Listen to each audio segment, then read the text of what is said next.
여러분 오늘 마태복음 18장을 통해서요 하나님이 기뻐하시는 사람 이런 제목으로 은혜 받기 원합니다.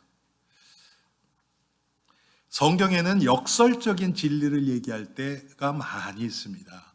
살고자 하는 자는 죽을 것이요 죽고자 하는 자는 산다.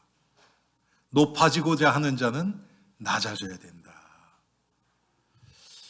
이런 얘기들이 참 많이 있습니다.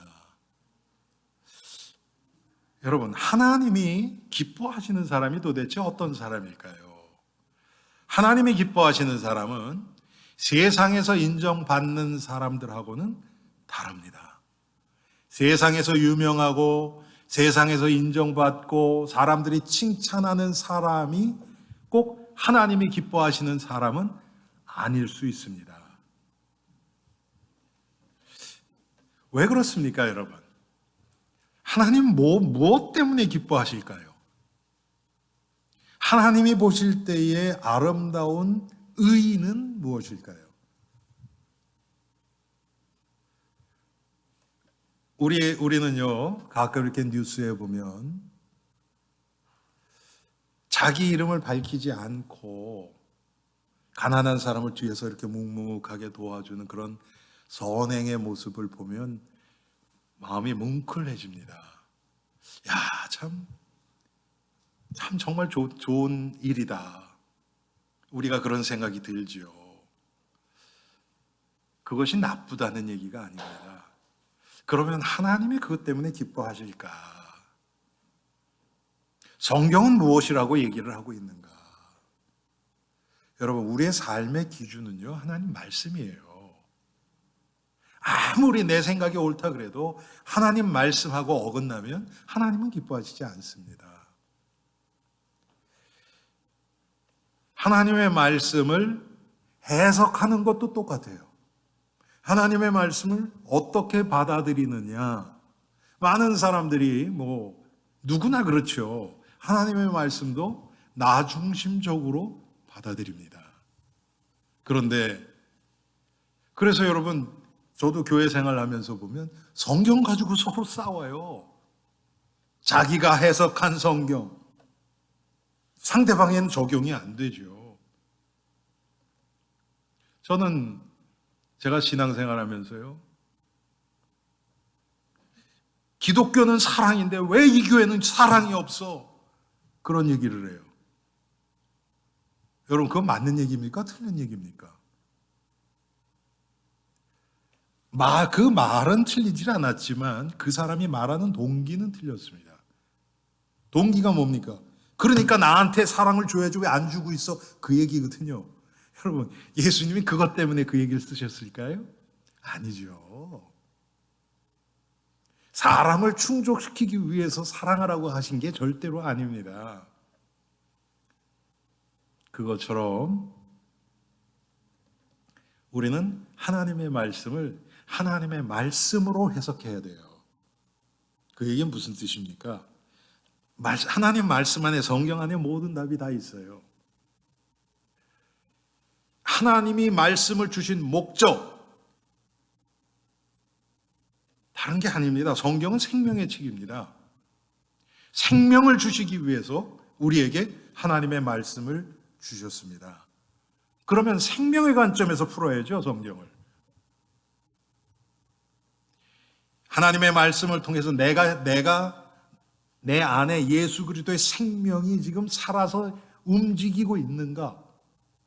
내가 어떤 말씀을 인용해서 남들한테 얘기를 할 때 그것이 예수 그리스도의 생명이 흘러나가고 있는가? 아니면 어떤 나의 유익을 위해서 하나님의 말씀을 내가 이용하고 있는가? 우리는 하나님 앞에서 생각해 봐야 됩니다. 자, 하나님의 말씀은 뭐라고 얘기를 합니까? 우리 안에 있는 것은, 우리의 인간의 선행은 더러운 옷자락 같대요. 걸레라는 거예요, 걸레. 이사야서 64장 6절에 나옵니다. 우리의 행위가 더러운 옷자락 같대요. 우리 기준에서는 고귀해 보입니다. 그런데 하나님이 받으실 만한 것은 절대 되지 않습니다. 왜 그렇습니까? 하나님은 완전하신 분이에요. 완전하신 하나님은 완전한 것만 받습니다. 그게 하나님 보시기에 좋은 거예요. 그런데 우리는 완전하지 못합니다. 여러분, 우리가 지금 하나님 앞에 나와서 예배를 드리고 있죠. 우리의 모습이 아무리 내가 어제부터 지난 일주일 동안 내내 마음을 준비하고 나의 노력으로 경건하게 마음을 모아서 하나님 앞에 나온다 할지라도 그것 가지고는 하나님이 기뻐하시는 예배를 절대로 드릴 수 없습니다. 왜 그렇습니까?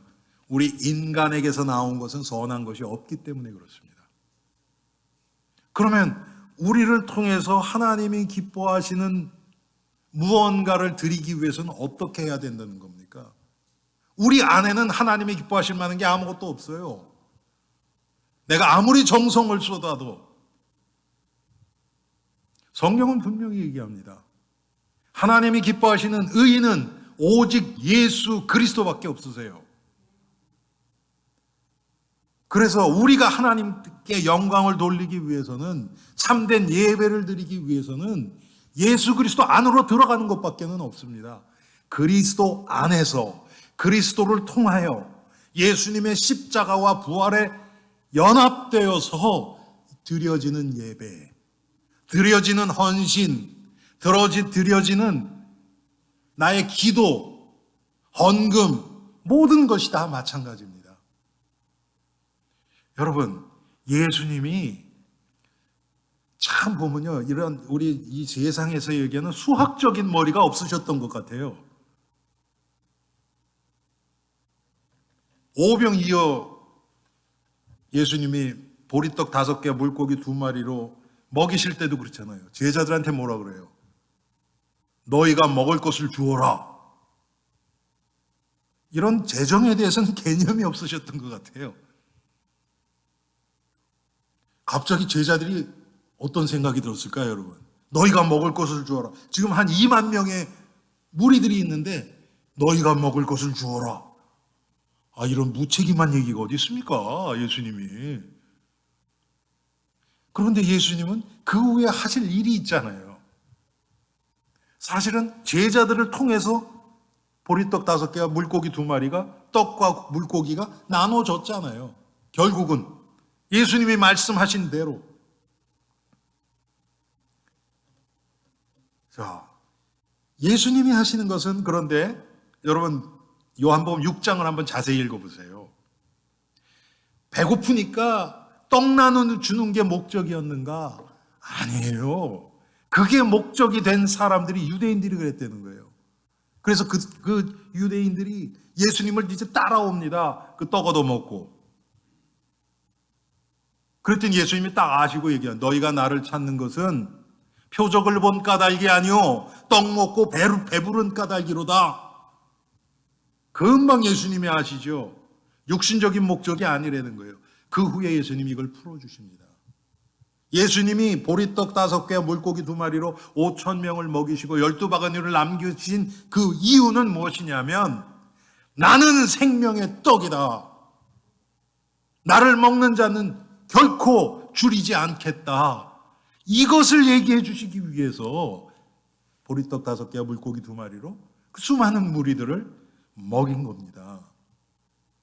예수님은 모든 것이 생명 중심이셨어요. 우리가 예수님 안에 들어가면 그렇게 됩니다. 예수님 안에 들어가서 그리스도 안에서 하나님이 은혜해 주시는 대로 성령의 인도 따라, 똑같은 얘기입니다. 다. 우리가 살아가게 되면 그런 일들이 일어납니다. 똑같이 헌신을 해요. 그런데 한 사람은 자기의 노력, 자기의 힘으로 해요. 한 사람은 성령의 인도 따라 해요. 한 사람은 하나님이 받지를 않으세요. 이건 악이에요. 하나님이 받으실 수 없는 것을 드리는 거예요. 여러분, 이건 인간사에서는 무례함이죠. 그게 먹을 수 없는 것을 갖다 줬다. 여러분, 그런 친적이 있으세요 혹시? 누가 이거 좀 드셔보세요. 가져왔는데 보니까 이게 쉴라고 그러는 거야. 여러분, 그러면 그거 기분 좋겠어요? 안 좋죠. 이걸 어떻게 먹으러 가져왔어 이거. 물론 여러분, 정말 굶주려 죽어가는 사람들은 그거라도 먹을 거예요. 그렇지만 보통 사람들에게는 그게 무례한 거예요. 그렇게 하면 안 되는 거예요. 하물며 하나님 앞에서 하나님이 받으실 수 없는 것을 드린다? 이것은 신성 모독이에요, 한마디로. 근데 우리가 날마다 그렇게 하고 살아가고 있거든요. 우리가 우리 평생 얼마나 많은 찬양을 했으며 얼마나 많은 예배를 드렸으며 기도를 했으며 예수 그리스도의 이름으로 다른 사람에게 얘기도 하고 전도도 했습니까? 그런데 그 수많은 주님을 위해서 했다고 하는 나의 행위들이 정말 성령의 인도 따라 그리스도 안에서 오직 하나님의 영광만을 위해서 했습니까? 저는 목사지만 아마 그렇게 한 것보다 안 한 게 훨씬 많을 텐데요. 우리가 방금 찬양했죠. 또 예배 시작하고서도 찬송 또 불렀죠. 여러분, 벌써 이게 은혜 가운데서 불렀다면 그 찬송과 가사가 마음속에 한번 메아리 칠 거예요.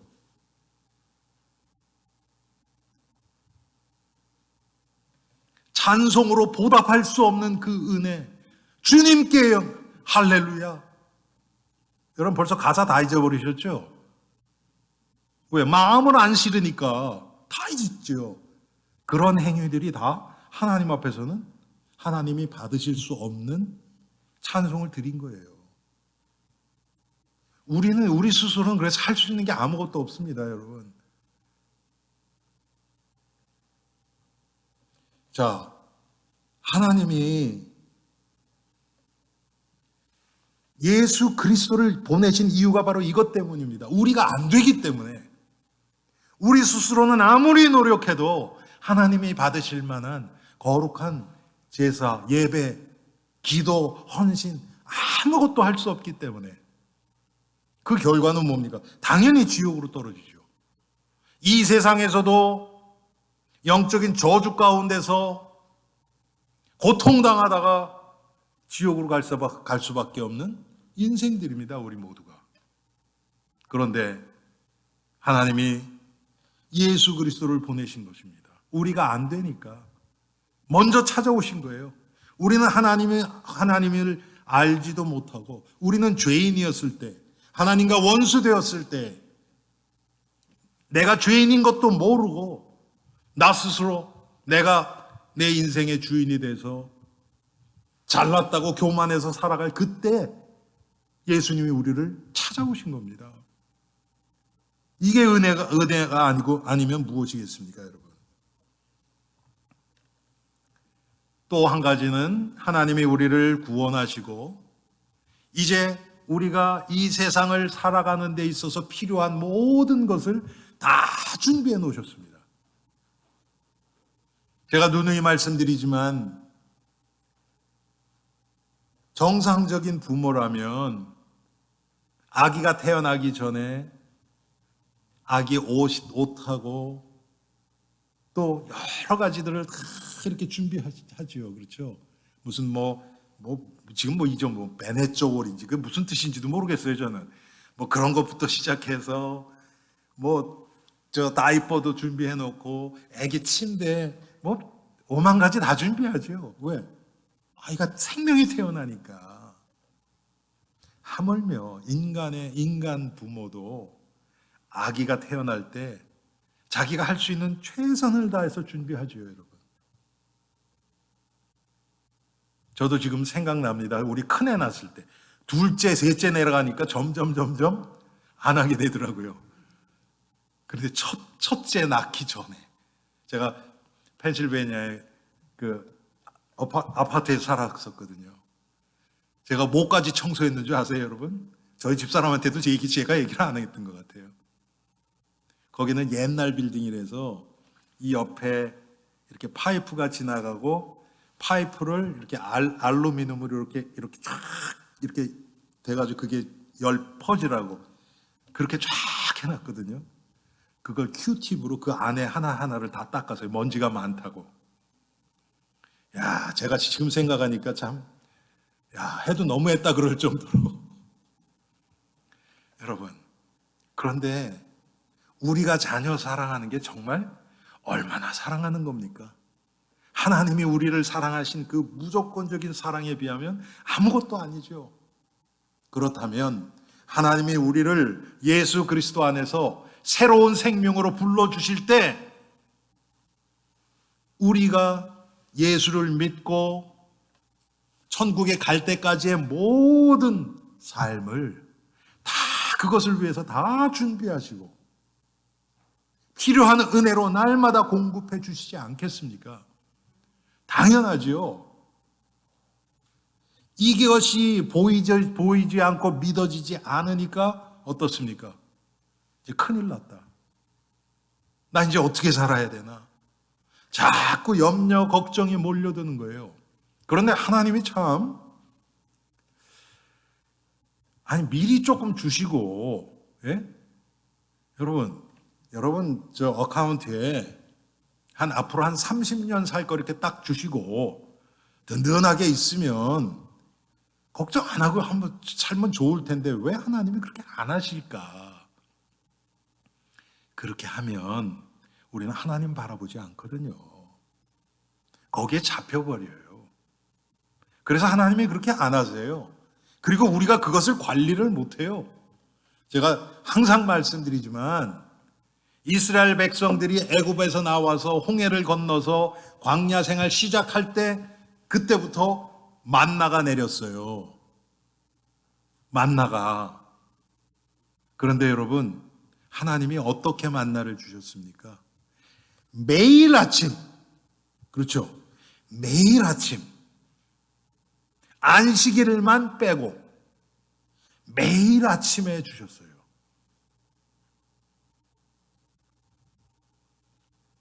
이거 진짜로 있었던 일입니다, 여러분. 2차 세계대전 때 전쟁을 하죠. 전쟁을 하는데 아들이 고아가 많이 나왔어요. 그래서 고아원을 지었어요. 그런데 거기 있는 아이들이 워낙 헐벗고 굶주리고 그런 시간을 많이 지났기 때문에 그래서 이제 그 연합군 이쪽에서 아이들한테 먹을 거 다 주죠. 몇 끼 줘요. 그런데 애들이 밤에요. 잠을 잘 안 자는 거예요. 잠을. 그래서 왜 그럴까? 그리고 애들이 불안해하는 거예요. 그래서 그걸 조사를 시켰어요. 그랬더니 아이들이 내일 아침에 먹을 수 있을까? 이것 때문에 걱정해서 잠을 못 잔다는 거예요. 진짜로 있었던 일이에요, 이것은요. 그래서 어떻게 했냐면 저녁 주고 잠자기 전에요. 여러분이 프렌치 브레드 같은 거 있죠? 뭐 이탈리안 브레드가 많은 거 있잖아요. 그걸 하나씩 안겨줬어요. 내일 거 먹을 거니까. 그랬더니 그거 끌어안고 잘 자더래요. 여러분, 인간이 그렇습니다. 뭔가는 좀 앞에 거. 그런데 하나님은 이것을 용납을 안 하세요. 하나님은 그 방법으로 우리를 인도하시지 않으세요. 하나님이 우리를 인도하시는 것은 날마다 필요한 은혜를 주시는 거예요. 저는 그 생각을 참 많이 했어요. 구약에 보면 가나안 땅이 젖과 꿀이 흐르는 땅이라 그랬어요. 그래서 그때는 포도송이 하나를 두 사람이 어깨에 짊어지고 이게 말이 됩니까? 예? 포도알 하나가 아마 지금 허니두나 캔틀론만한 막 그랬을 그러니까 그렇게 하겠죠. 그렇죠? 근데 여러분 지금은 어때요? 그 후에 그렇지 않아요. 거긴 비가 오는 지역이 아니에요. 그러면 어떻게 거기서 그렇게 농사를 짓느냐? 여러분 성경에 보면 이른 비와 늦은 비 얘기가 나와요. 그렇죠? 그게 뭐냐면 그 광야에는 온도차 무슨 차라 그래요? 그걸 아침하고 밤하고 한낮하고 일교차라 그러나요? 그게 너무 큰 거예요. 낮에는 뭐 110도 막 115도 이렇게까지 올라간대요. 근데 밤에는 정말 춥대요. 그러니까 이게 온도 차가 많이 생기면 어떻게 됩니까, 여러분? 예? 여러분, 차가운 그 컵을 이렇게 더운 날 이렇게 탁 놔두면 어떻게 돼요? 수증기가 쫙 당기죠. 그렇죠? 이슬이 생기는 거예요. 이슬이. 아침 저녁으로. 그래서 그것을 통해서 이 흙이 자양분을 얻고 그 식물들이 자라는 겁니다. 아니 그냥 옆에 강 큰 거 하나 주셔서 필요할 때 물 착착 끌어다가 쓰면 얼마나 좋겠습니까? 근데 왜 하나님이 이스라엘 백성 젖과 꿀이 흐르는 땅이라 그러는데 이른 비와 늦은 비를 통해서 그렇게 살아가도록 만드셨을까? 저는 이것도 우연이라고 생각 안 합니다. 이게 바로 하나님이 성도들, 하나님의 백성들을 인도하시는 방법이에요. 필요한 것을 그때그때 주시는 거예요. 미리 주시는 법이 없어요. 왜? 미리 주시면 항상 우리는 딴짓하니까 그거 가지고. 하나님은 모든 것을 지금 다 준비하고 계세요. 필요할 때마다 다 우리가 믿음이 자라는 만큼 하나님은 우리에게 더 많은 것을 맡기십니다. 그런데 오늘 성경 보니까 우리가 그 하나님의 계획을, 하나님이 하시는 일을 아멘으로 믿고 따를 때 그런 일이 일어나는 거예요. 그래서 오늘 어린아이 얘기가 많이 나오죠, 여러분. 오늘 그 성경에 보면 누구든지 이 어린아이와 같이 자기를 낮추는 사람이 천국에서 크니라. 여러분, 낮춘다는 게요, 나는 아무것도 아니에요, 나는 아무것도 못해요, 그것도 물론 낮추는 거라고 할 수 있어요. 그런데 여기서의 지금 하나님 앞에서의 우리가 나를 낮추는 것은요, 그 의미가 아니에요. 하나님이 사실적으로 믿어지기 때문에 하나님 앞에서 나를 세울 수가 없는 거예요. 하나님 앞에 나 자신 내가 쓰면 여러분, 내가 자랑할 게 뭐가 있겠습니까? 예? 뭐가 있겠어요? 할 수 있는 게 없죠.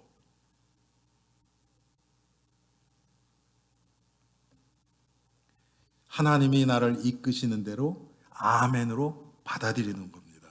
그런데 이게요, 우리의 머리로 이해 안 될 때가 대부분이에요. 여러분, 하나님이 하시는 일이 머리로 이해된다. 그럼 그게 진짜 하나님일까요? 우리의 머리로 이해되는 하나님이라면? 그렇지 않죠. 하나님은 우리보다 억만 배 더 크신 분입니다. 능력 면에서나 모든 면에서. 그래서 내 머리로 이해 안 되지만 하나님이 분명히 이것도 이유가 있으셔서 나에게 허락하신 거야. 믿고 따라가는 겁니다. 그때 하나님이 그것을 통한, 그것이 고통이 될 수도 있고 문제가 될 수도 있고 성공이 될 수도 있어요. 그런데 우리는 거기에 잡히는 자들이 아니에요. 상황에 잡히는 자들이 아닙니다. 우리는 하나님이 나를 지금 이끌어가고 계신다는 하나님의 손길을 믿고, 하나님을 믿고 따라가는 자들입니다. 그래서 여러분, 오늘 제가 세 가지로 좀 정리를 했습니다. 하나님이 기뻐하시는 자들이 어떤 사람일까? 첫 번째로는 하나님이 기뻐하시는 사람은 그리스도 중심으로 살아가는 자들입니다. 왜 그런가? 하나님이 예수 그리스도를 통해서 우리 인간의 역사를 이끌어가고 계시기 때문에 그렇습니다. 그래서 그리스도 중심이라는 얘기는 하나님 중심이라는 얘기예요.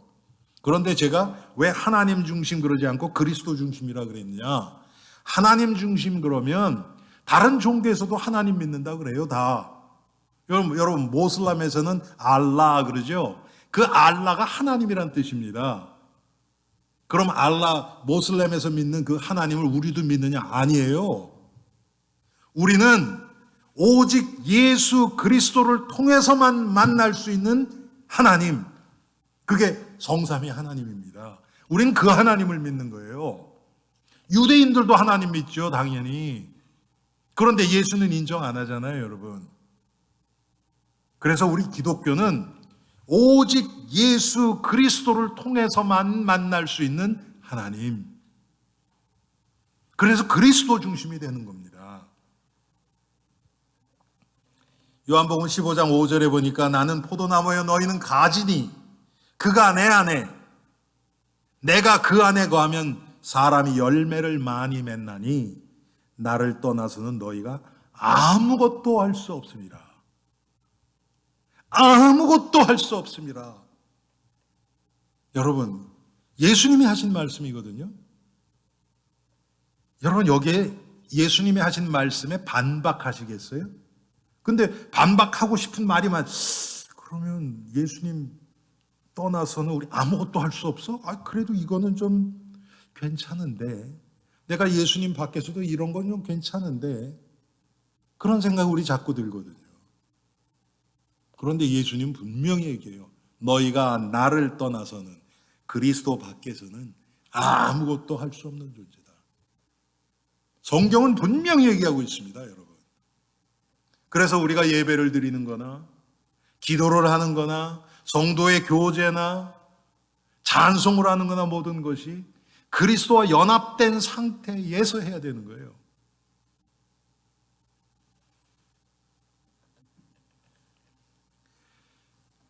요한복음 14장 1절에 보니까 뭐라 그럽니까? 너희는 마음에 근심하지 말라. 하나님을 믿으니 곧 나를 믿으라. 예수님이 하나님이라는 증거죠, 그게. 하나님을 믿으니 곧 나를 믿으니 곧 하나님을 믿으라.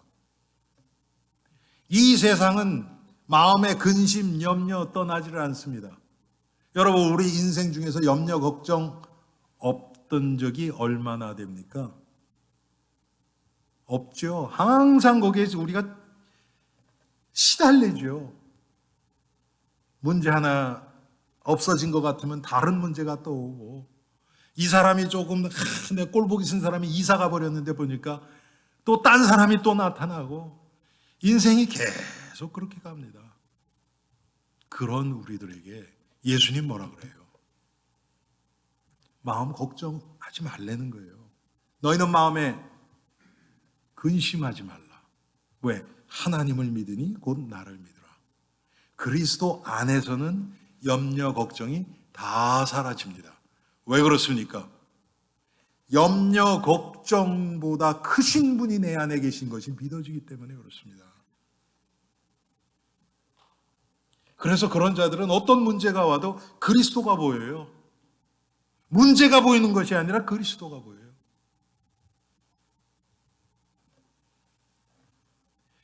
시작과 과정과 결과 모두가 그리스도 안에서 행하는 자들입니다. 여러분, 우리는 결과를 중요하게 생각을 해요. 그런데요, 예수를 안 믿는 자도 조금 생각이 바른 자들은요, 결과만 중요하게 생각하지 않습니다. 과정을 중요하게 생각해요. 저도 미국 산 지 지금 한 45년 정도 됐거든요. 한국 사람들보다는 미국 사람들이 훨씬 더 결과보다는 과정을 더 중요하게 생각하는 것 같아요. 여러분, 그거 아세요? 올림픽에서 메달 개수를 집계하는 게요, 한국하고 미국하고 기준이 달라요. 여러분, 그거 아세요? 어떻게 다른가? 한국은요, 금메달 많이 딴 데를 위에다 해놔요. 그게 결과가 그렇게 중요한 거예요. 그런데 미국은 그래 안 해요. 전체 메달 개수를 그냥 한 거예요. 합쳐서 그거 많은 데를 위에다 올려요. 한국은 금메달을 못 따면 은메달, 동메달은 별로 거의 쳐주지도 않아요. 그런데 여러분, 미국은 그렇지 않아요. 동양 문화가 보통 그래요. 그래서 여러분, 얼마 전에 우리 동계올림픽 했잖아요. 거기서 왜, 여러분 그거 아세요? 미국에 살고 여기서 자란 중국계 미국인 소녀가 국적을 바꿔서 중국으로 나왔잖아요. 피겨 스케이팅으로. 근데 걔가 우승을 막 기대하고 그랬는데 우승을 못했단 말이에요. 그리고 걔가 은메달인가 동메달 땄죠. 얼마나 몰매를 맞았는지 중국에서 금메달 못 땄다고. 근데 여러분 세계에서 은메달 동메달도 얼마나 대단한 겁니까? 미국은 그래도 이 문화의 이 밑바닥에 이 복음적인 사상이 그래도 깔려 있어요. 그래서 과정을 이 동양에 있는 나라들보다는 더 중요하게 생각하는 것 같아요. 결과만이 아니고. 여러분, 시작과 과정과 결과가 모두 하나님의 주권 아래에 있다는 것을 믿는 자들. 그러면 결과가 잘 나와도 교만해질 것도 없고, 결과가 좀 잘 안 나와도 그것 때문에 낙심할 것도 없고. 왜? 다음에 잘하면 되니까. 그렇죠, 여러분. 그런데 결과를 중요하게 생각하는 사람은요, 계속 잘하다가 한 번 잘못하잖아요? 못 일어나요. 더 이상 회복이 안 돼요, 그런 사람들. 그런데 결과에 묶이지 않은 자들은요, 계속 그냥 그 과정 자체를 즐기면서 가는 거예요. 여러분, 신앙생활의 결과가 뭡니까? 우리 삶에 우리가 지금 예수님을 섬기면서 나가는 그 결과가 뭡니까? 많은 사람들이 교회 생활을 하면서 직분이 결과인 줄 알아요. 절대 그렇지 않아요. 직분은 교회의 육신적인 일을 담당하고 또 성도들을 더 예수 그리스도 앞으로 잘 이끌기 위해서 교회 안에서 만든 조직이에요. 저는 평생 신앙생활을 하면서 지금 최근 몇 년에 들어서 깨달아지는 게 많이 있어요. 그게 뭔가? 하나님이 제가 이렇게 지금까지 출석했던 그 여러 교회들이 있지 않겠습니까? 어렸을 때부터. 거기 보면 막 유명한 장로님들, 부자도 있고 공부 많이 하신 분도 있고 사회적으로 아주 명망 있으신 분도 있고 여러 분들이 계셨는데 지금 와서 돌아보니까 하나님이 그 교회를 지탱했던 것들이 그런 그 사회적으로 아니면 그 겉으로 유명한 그런 사람들 때문에 그런 것이 아니고 정말 사람들에겐 드러나지 않지만 계속해서 하나님만 바라보고 지금 방금 말씀해 드렸던 것처럼 결과에 묶이지 않고 하나님 앞에서 계속 교회를 위해서 기도하고 숨어서 헌신하고 남들이 알아주든지 알아주지든 않든지 그것과 상관없이 십자가의 길을 간 그런 숨겨있던 소수, 그런 사람들이 최근 몇 년 동안 저에게 계속 이게 다시 깨달아집니다. 여러 교회가 다 똑같아요. 겉으로 뭐 나서서 막 교회 무슨 뭡니까 재정부장하고 뭐 건축위원장하고 그랬던 분들이 거의 아니에요. 그런데 항상 보면 숨어서 그냥 교회에서도 항상 보면 구석 아니면 뭐 남들 안 보이는 데 가서 혼자 시간 있을 때마다 와서 기도하고 작은 한 영혼의 중요성을 알고 한 영혼을 계속 사랑하고 그들에게 복음을 증거하고 그랬던 소수들이 있어요. 저는 그 자들이 정말 하나님 앞에서는 큰 자라고 확신합니다. 무엇보다도 여러분, 하나님이 우리에게 요구하시는 건 딱 하나예요. 믿음이에요. 하나님을 믿는 자들이에요. 믿음으로 사는 자들이에요. 그 자들을 하나님이 기뻐하십니다. 여러분, 믿음이요, 이게 오해된 게 있어요, 교회 안에서. 믿음 그러면 이제 딱 따라오는 게 확신, 이게 따라오거든요. 확신 그러면 뭔가는 딱 흔들리지 않고 딱 해서 나를 따르라 막 이런 사람들이 믿음 좋고 확신 있는 사람이라고 생각이 들어요. 그런데 그것만 가지고는 절대 몰라요. 왜? 참 믿음에는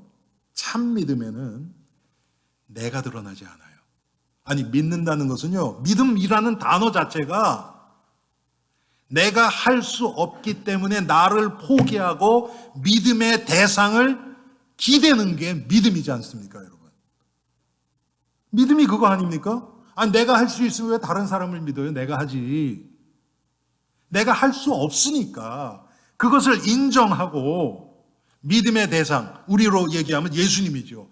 예수님께 나를 기대는 거예요. 의존하는 거예요. 이게 믿음입니다. 그러니까 나의 기준은 점점 사라지겠죠?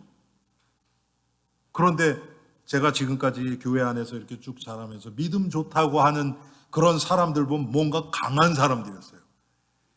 조금도 흔들리지를 않아요. 자기는 절대로 변화가 안 돼요.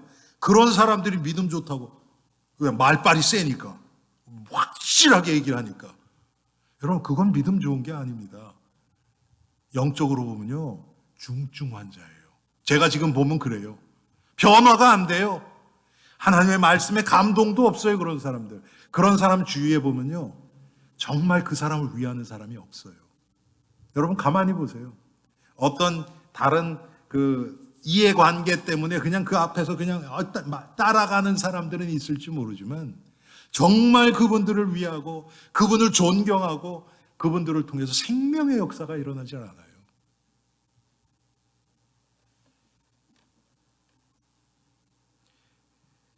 여러분, 그래서 참 믿음은요, 오늘 말씀처럼 6절에 보니까 누구든지 나를 믿는 자는 이 작은 자 중 하나를 실족하게 하면 차라리 연자맷들을 그 목에 달려서 깊은 바다에 빠뜨려지는 것이 나으니라. 지금 작은 자를 얘기를 해요. 아무도 주목하지 않는 작은 자, 뭐 어린아이. 이 자들에게 하는 것이 나에게 하는 거래요. 나를 영접한, 그들을 영접하는, 여러분 마태복음 25장에 보면 양과 염소의 비유를 예수님이 얘기하세요. 오른쪽에 있는 양에게 너희는 내가 굶주렸을 때 먹을 것을 주었고 헐벗었을 때 입을 것을 주었고 옥에 갇혔을 때 찾아보았고 병들었을 때 나를 돌보았고 뭐 이런 얘기 쭉 하시잖아요. 결국 예수님이 뭐라 합니까? 그런 자들에게 한 것이 나에게 한 것이다. 우리는 그런 자들은 다 제껴놓고 주님만 좋아요. 여러분, 그게 진짜 믿음이겠습니까? 아니라는 얘기예요. 작은 것에 충성할 수 있는 자에게 큰 것을 맡기신다 그랬어요. 우리는 뭔가 좀 업적 결과 위주에 너무나 이게 세뇌가 돼가지고요. 내가 이걸 하면 사람들이 얼마나 좋아하고 이거를 하면 사람들이 얼마나 나를 인정해 줄까, 이건 생각을 안 해도 그냥 우리는 그쪽으로 가요. 그래서 사람들이 별로 별로 관심도 없고 그런 거는 그냥 나도 관심도 별로 없어요. 하나님은 그런데 그런 걸 보신다는 거예요.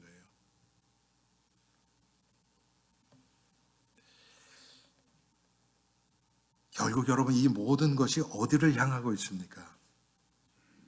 그리스도 중심으로 살아가는 예수 그리스도 십자가만 자랑하게 되는 거예요. 바울이 갈라디아서 6장에 고백한 것처럼 나는 예수 그리스도와 그의 십자가 외에는 결코 자랑하지 않기로 했다. 사랑하는 성도님들, 정말 우리 인생 속에 그리스도 중심으로 되어지는 것이 무엇이 있는지 한번 돌아보는 귀한 시간 되기 바랍니다. 자, 예수 그리스도를 잘 알기 위해서는 그럼 우리는 어떻게 해야 돼요? 첫 번째, 하나님의 말씀을 통해서 예수 그리스도를 드러내 주셨어요. 그래서 말씀 중심의 삶을 살아가는 자들을 하나님이 기뻐하실 수밖에 없는 거예요. 말씀 중심이라 그래서 여러분, 말씀을 머리로 잘 아는 것을 얘기하는 것이 절대로 아닙니다. 말씀을 주신 목적이 뭡니까? 생명의 책이에요, 이것이요.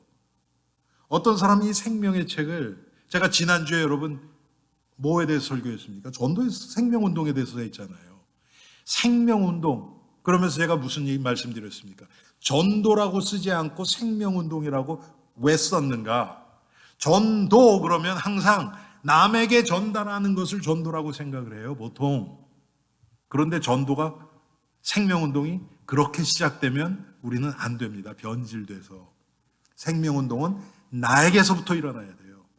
하나님의 말씀이 나에게 부딪혀져야 돼요. 내가 날마다 십자가 앞에 무릎 꿇고 내 안에 이 죄성이 드러나고, 그래서 예수 그리스도의 능력으로 나 자신이 변화되어지는 이 생명운동이 먼저 시작되어져야 돼요. 그런 자들이 밖으로 나가서 하는 겁니다. 그런데 내 안에 개혁은 없으면서 밖에서 말씀만 전하려고 한다? 여러분 어떻게 되겠습니까? 나는 변화 안 돼요. 결국 변질돼요. 변질돼요. 복음에서 멀어진다는 거예요.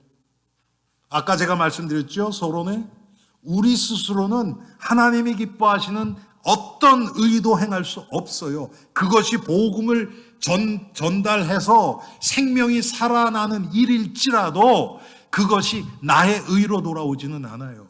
내가 잘나서 그렇게 된 것이 아니에요.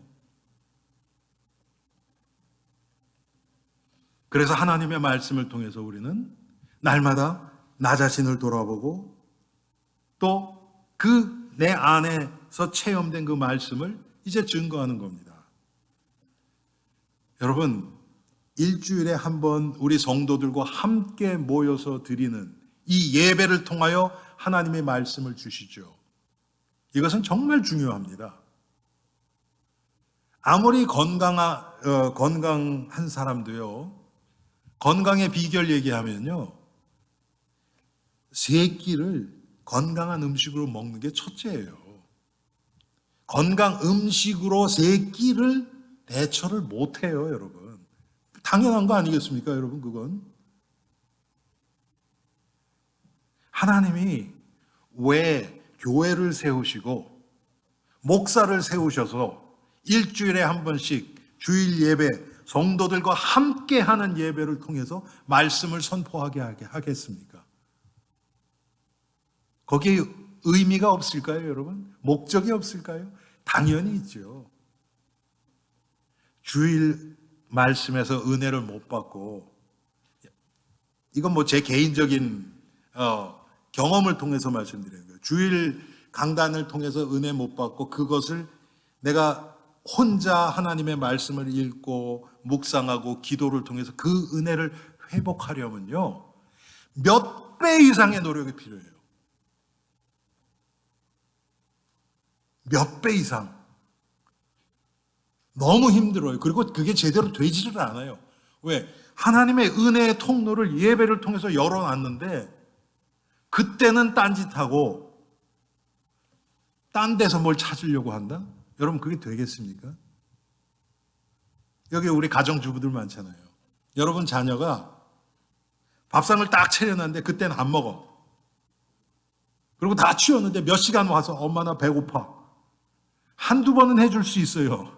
근데 맨날 그런다 그러면 어떻겠습니까, 여러분? 뭔가 잘못된 거잖아요, 그건. 하나님이 왜 주일을 우리가 안식일을 거룩하게 지키라고 하셨을까? 지금 안식일이 우리에게는 주일이죠.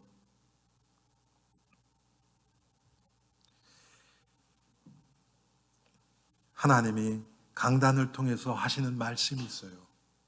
여러분, 제가 목사로서 여기 쓰잖아요. 저는 여러분 주보에도 다 나오는 이 요약을 가지고 여기 씁니다. 그런데도요, 제가 생각했던 대로 설교가 그대로 나오는 게 아니에요. 하나님이 때에 따라서요, 다르게 해요. 여러분, 지난주 설교를 한번 들어보시면 제가 여기 있는 거 그대로 거의 안 했어요. 저는 그냥 제가 말씀 준비하면서 은혜 받고 묵상하고 한 대로 하려고요. 항상 여기 서요. 그런데 어떨 때는 그것을 하나님 많이 바꾸세요. 왜? 여러분에게 은혜를 주셔야 되니까. 여러분에게 그 말씀을 들어야 될 이유가 있으니까. 그래서 하나님의 말씀을, 이 강단에서 선포되는 이 말씀을 여러분 제목하고 본문이라도 기억을 하세요. 그래서 뭐 매일은 못 하실지 모르지만 생각날 때마다 그냥 제목하고 본문을 읽으면 여러분 어느 정도는 목사님이 지난 주일 이런 설교하셨지, 생각날 거 아닙니까? 그렇게 주중에 한두 번만이라 해도요, 여러분 삶이 많이 바뀌어집니다. 왜? 하나님은 주일 강단 말씀을 통해서 여러분들을 인도하고 계시기 때문에 그렇습니다. 저도 그런 체험을 많이 했고 그런 고백하시는 분들 얘기들을 많이 들었습니다. 무엇입니까?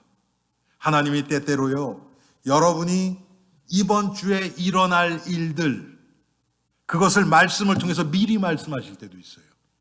경고하실 때도 있고요. 영적으로 미리 대비하게 하실 때도 있고요. 또 물론 여러분들이 가지고 있는 문제와 갈등과 그것에 대한 해답을 강단 말씀을 통해서 주일에 주시기도 하세요. 그런 것들이 여러분 아주 너무나 구체적으로 이게 윤활하게 이렇게 돌아갈 때 여러분 어떻겠어요? 주일 강단 말씀 이거 들으면서 졸리겠어요? 그럴 리가 없죠. 왜? 이 말씀 내가 잘 들어야 돼. 이번 주에 내가 승리하기 위해서는 이 말씀 붙들어야 돼. 그런 마음 들지요. 당연히. 그러면서 그 말씀을 통해서 내 삶 가운데 하나님의 응답이 오기 시작합니다. 그러면서 나의 기도가 잡혀요. 이젠 내가 무엇을 위해 기도해야겠다. 이것이 옵니다. 말씀을 통해서 기도의 줄이 잡힙니다.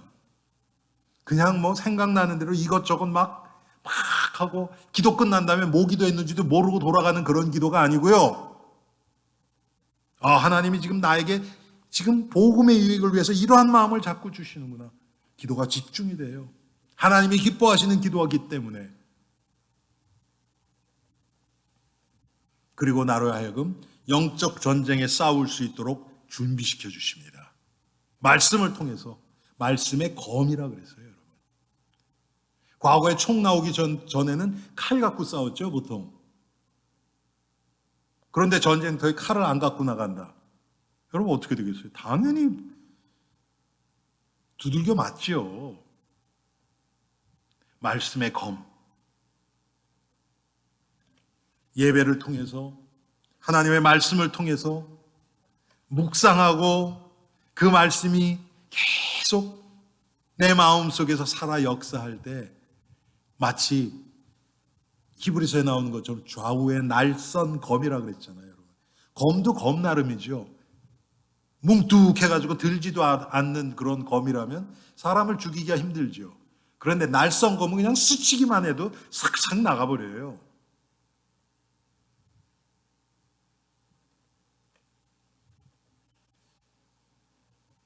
하나님의 말씀이 나의 삶 가운데서 그렇게 체험되어서 나의 삶이 변화되고 하나님의 응답이 따르고 나를 승리하게 만드는 능력의 말씀으로 체험된다면 여러분 전도는 되어져요. 나가서 물론 그것도 해야 되겠지만 사람 만나면 그 얘기하고 싶어져요. 왜? 내가 승리하고 있으니까. 그게 뭐가 힘듭니까, 여러분? 내가 지금 나에게 일어나는 일, 내가 너무 좋아서 그거 얘기하는 거 내가 돈 내고라도 하죠, 그거는. 왜? 내가 기쁘니까.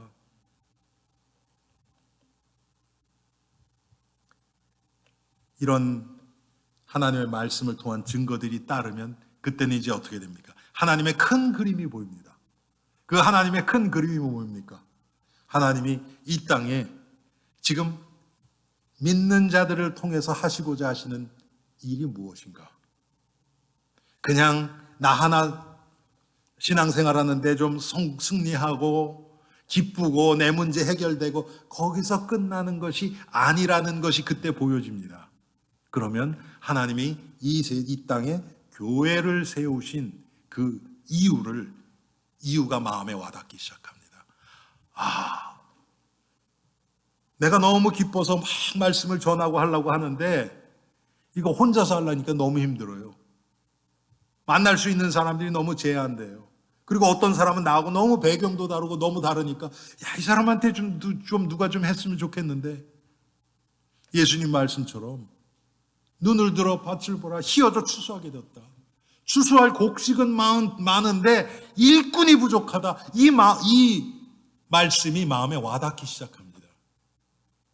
그때 기도가 나오기 시작하죠. 하나님, 정말 추수할 일꾼이 필요합니다. 보내주세요. 나와 함께 정말 이 복음 때문에 생명 걸 수 있는 그런 일꾼을 보내주세요. 기도가 나오죠.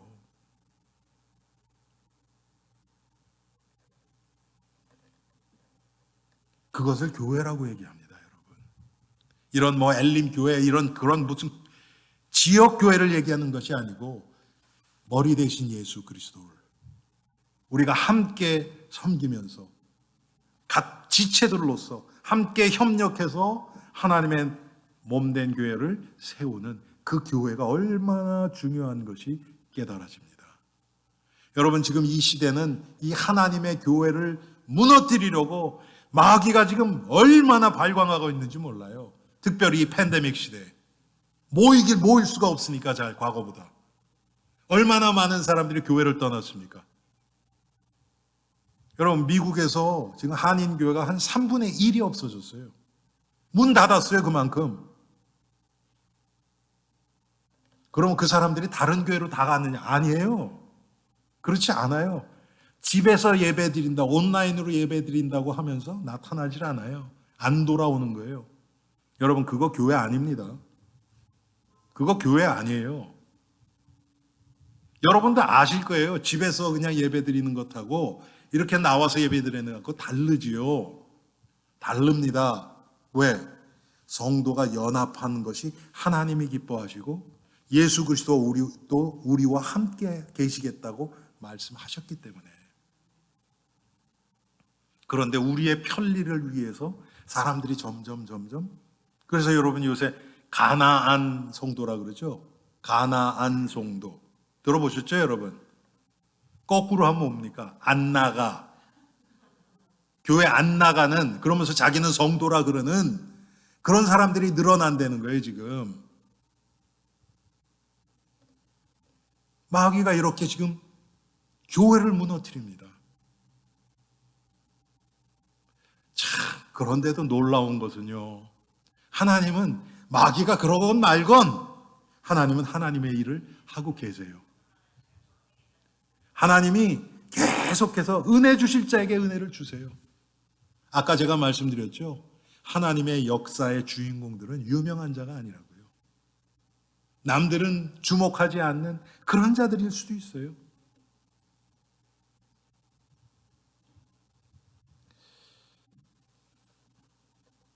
이 교회를 통해서 하나님이 이 세상을 변화시키고 이 세상을 정복하는 이 일에 우리를 동참하게 하시는 겁니다.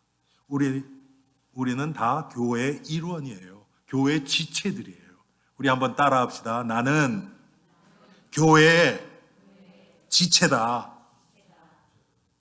그러면 당연히 머리 대신 예수 그리스도의 명령에 따라서 움직이는 거죠. 그때 온 몸이 이 균형 있게 이게 서로 이렇게 협력하면서 선을 이룰 수 있죠. 오른손과 왼손이 여러분 따로 논다고 생각해 보세요. 어떻게 되겠어요? 서로 싸우고 말이 안 되잖아요. 그런데 서로 뭐를 하나 들어도 같이 들고, 그렇죠? 우리 삶 가운데서 여러분 많이 그렇잖아요. 특별히 교회 축복 안에는 어떤 게 있습니까? 마태복음 16장 18절에 보면 너는 베드로라, 내가 이 반석 위에 교회를 세우리니 음부의 권세가 이기지 못하리라. 마귀가 결코 정복하지 못합니다. 음부의 권세를 이기는 그 교회의 일원이 내가 된 겁니다. 여러분, 그래서 우리가 가는 곳마다 그것이 교회가 되는 거예요. 예수 믿는 사람들을 만났다. 여러분, 예수 믿는 사람을 우리가 이 사회에서 만났는데 그냥 밥만 먹고 그냥 얘기만 하고, 그건 교회 아니에요. 지금 우리가 계속 전도 훈련을 하고 있는데 예수 믿는 그 교회 다니는 사람들이 다 교회 다닌다 그래요. 말로는. 그러면 교회 다녀요. 그러면 할 말이 없어요. 해서 해요. 근데 그렇지 않아요. 예수 믿는 사람도 그리스도 안에서의 만남과 교제를 가지면 그게 교회가 되는 거예요. 식당에서 옆자리에 있는데 보니까 이 사람들이 예수 믿는 것 같다. 뭐 얘기하다가 교회 다니세요? 그러면 여러분 보세요. 우리가 정말 이 생명 중심으로 생각과 삶이 사라진다면 예수 믿는다, 교회 다닌다 그러고 그러세요, 잘 믿으세요 그러고 헤어지지 않습니다. 선생님 어떻게 예수를 믿게 됐어요? 이 좋은 예수를 어떻게 믿게 됐어요? 저한테 좀 얘기 좀 해주세요. 여러분 관심 있으면 거기에 관심이 안 가겠습니까? 당연히 가죠. 서로 그런 얘기를 나누는 겁니다. 그리스도 예수 중심의 모임이 되는 거예요. 그럼 그게 교회가 되는 거예요. 그게 교회가 되는 거예요.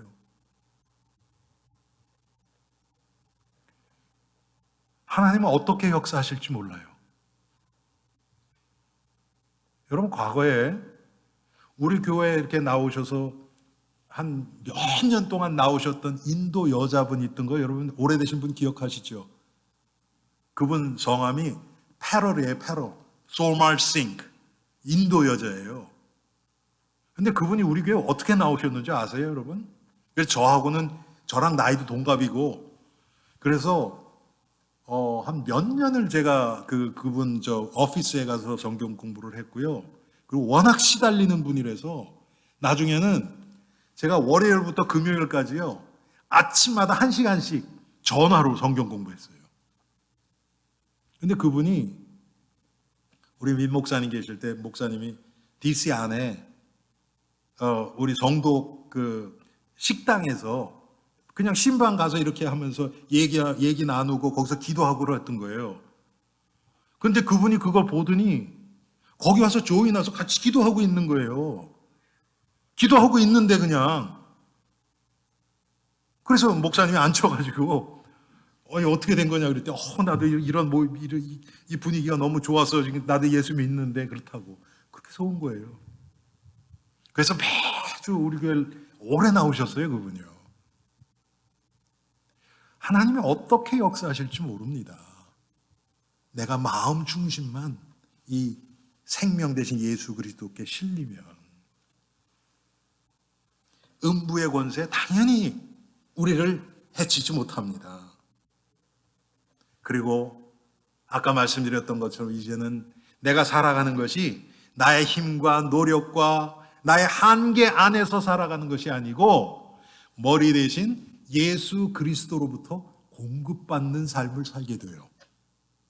하나님이 주시는 삶. 여러분, 하나님이 한계가 있을까요? 없죠. 하나님이 인도하는 삶은 그렇게 됩니다. 그래서 사도 바울은 이것을 어떻게 고백합니까? 내게 능력 주시는 자 안에서 내가 모든 것을 할 수 있느니라. 여러분, 우리는 그런 자예요. 여러분, 이 세상에서 나 모든 걸 할 수 있는 자야. 그런 사람이 누가 있습니까? 예? 없어요. 대통령도 그거 안 돼요. 세계에서 제일 부자라는 사람도 그 얘기 못 해요. 그런데 거기에 단서가 있죠. 우리가 하는 고백에는 내게 능력 주시는 자 안에서 하나님이 나와 함께 하신다면 이 고백이 거기에 포함되어 있는 겁니다. 그래서 우리는 주눅들지 않고 담담하게 살아가는 거예요. 서두르지도 않고 게으르지도 않고 하나님의 인도 따라서 그냥 한 발자국 한 발자국 가는 거예요. 하나님이 인도하시는데 문이 막혔다. 그러면 그냥 거기 앉아서 편하게 쉬면 돼요. 문 열릴 때까지. 아니면 하나님이 돌아가라고 사인 줄 때까지. 근데 우리는 이걸 못 하거든요. 문 막혔다 그러면 이제 그다음부터 조급해지고 염려하고 걱정하고 이제 어떻게 먹고 사나, 이제 이렇게 되면 이렇게 될 텐데, 그러면 이렇게 될 텐데. 결국은요, 나는 묘지에 가 있어요. 죽어 있어요, 벌써.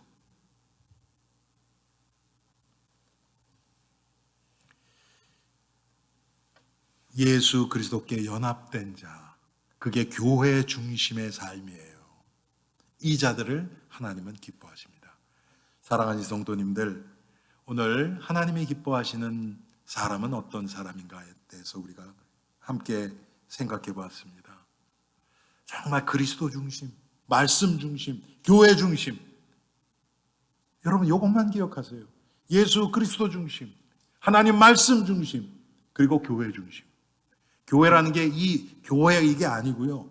성도가 함께 연합해서 복음을 향해서 머리 대신 예수 그리스도께 연합되어지는 그 교회를 얘기하는 겁니다. 우리 엘림 성도님들이 정말 예수 그리스도 중심, 하나님의 말씀 중심, 또 머리 대신 예수 그리스도를 중심으로 한 교회 중심의 삶 가운데서 날마다 승리하는 복된 하나님의 백성 되기를 주님의 이름으로 축원합니다. 기도하겠습니다. 하나님, 오늘 말씀을 통해서 정말 하나님은 우리에게 모든 은혜와 축복을 다 주셨는데, 첫째는 우리가 믿지 않고 믿어지지 않기 때문에 우리 삶 가운데서 하나님이 하시는 일이 드러나지 않고, 그러면 우리는 어쩔 수 없이 염려 걱정에 사로잡혀서 내 방법, 내 수단 따라서 애쓰고 힘쓰며 내 인생을 풀어나가느라고 수고한 삶, 곤고한 삶이 될 수밖에 없었음을 고백합니다. 주 하나님, 하나님이 이미 우리에게 주신 것들을 마음껏 찾아 누리는 복된 엘림의 성도들 되게 하시옵소서. 그래서 그리스도 중심, 말씀 중심, 교회 중심의 삶이 사라지게 하옵소서. 예수 그리스도 이름으로 기도합니다. 아멘.